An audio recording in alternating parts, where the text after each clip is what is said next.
Peuple congolais, merci. Bisika nyonso bozali bozolanda biso na kati ya Congo, libanda Congo partout na Amérique, na Océan. Na pesi bino bambote bisika bozali. Eza oyo molobeli na bino, molobeli ya mokonzi ya mboka Faci Beton, président Yvon Mouba, le communicateur du chef. Soki omoni nga na ye lelo liboso ya caméra awa, eza mpona koloba.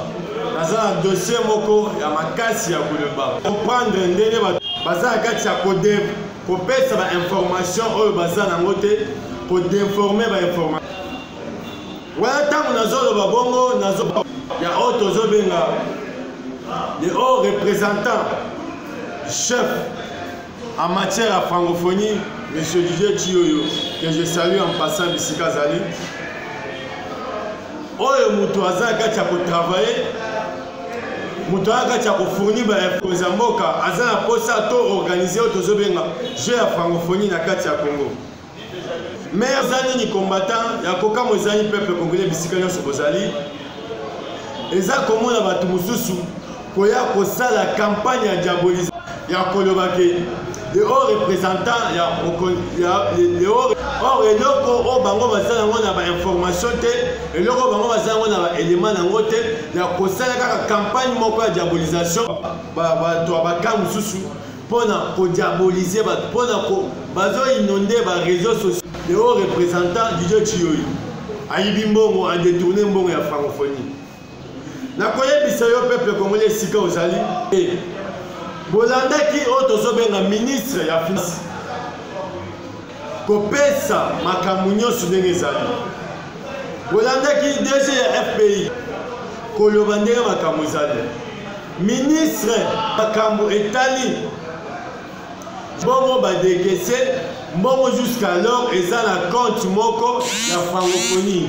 Or bato mosusu bazwaki bambongo, bato mosusu bapesa bango bambongo mpo basala campagne ya diabolisation contre le haut représentant ya mokonzi ya mboka Didier Chioyo, ya kosala mosala na vision ya mokonzi ya mboka Faci Beton.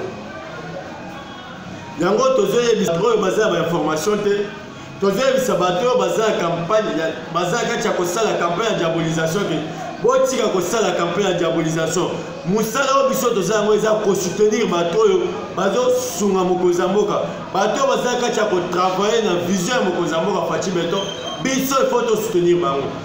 Botika makambo ya kozwa bainformation moko oyo boza na maîtrise nango te, koya kotia yango na place publique koloba boyeke oyo représentant ya mokonzi ya mboka Faci Beton a détourné mbongo. Or tant projet wana ebandaki ezalaki géré na niveau ya présidence. Après tant gouvernement Sam eye koya landa ngai mwana mboka bazwi projet wana ya francophonie bapesi yango na gouvernement Sam Alekonde babanda kosala misala wana.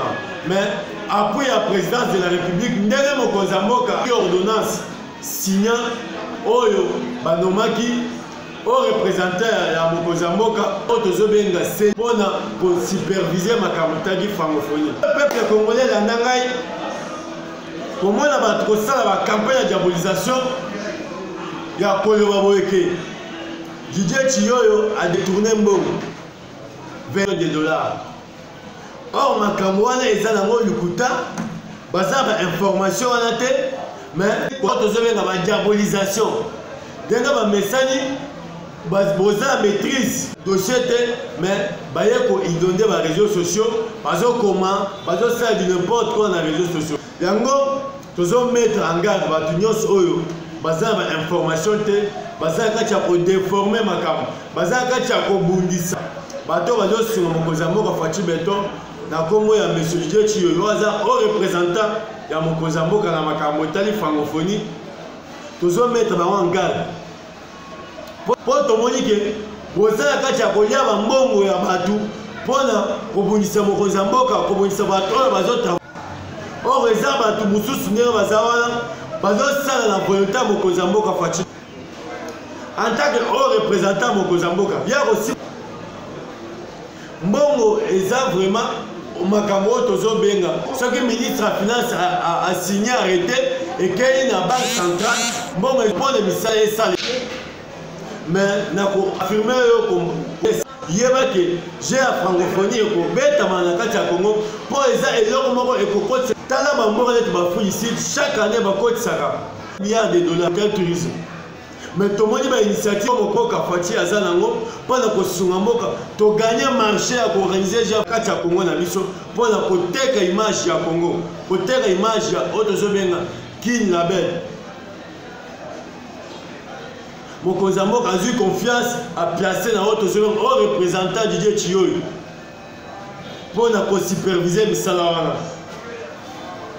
Mais ndenge bo mesani kaka vous avez des informations, vous avez des médias, vous avez des informations, vous avez des téléphones, comment oh, des informations, vous avez des représentant ici, à continuer déjà la mission.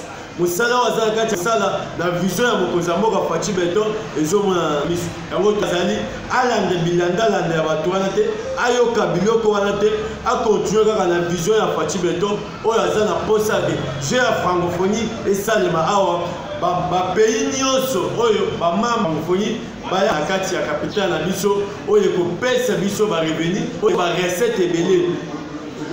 Mais tout le monde a dit que tu as diabolisé en hôtel, j'ai conseillé ma hôtel et kokende na Kigali. Peuple congolais mboka na yo. Je vois ceux qui est salamé exemple pour la ceux qui biloko na salamé awa, exemple pour la Corée donner image ya Congo, image ya Kinshasa na biso. Mais pour la nini motema mabe ya peuple congolais, pour la nini un groupe de gens basé na kati ya ko diaboliser partout. Pour la internet ça dit n'importe quoi. Yango na sengi soki boza na posa ya koyeba musala oyo Didier Chiyoyo azala kati ya kosala ya mokonzi mboka Faci Beton président Yvon. Numéro de contact na ngai eza plus 143 85 431 14 58 plus 243 85 400. Merci.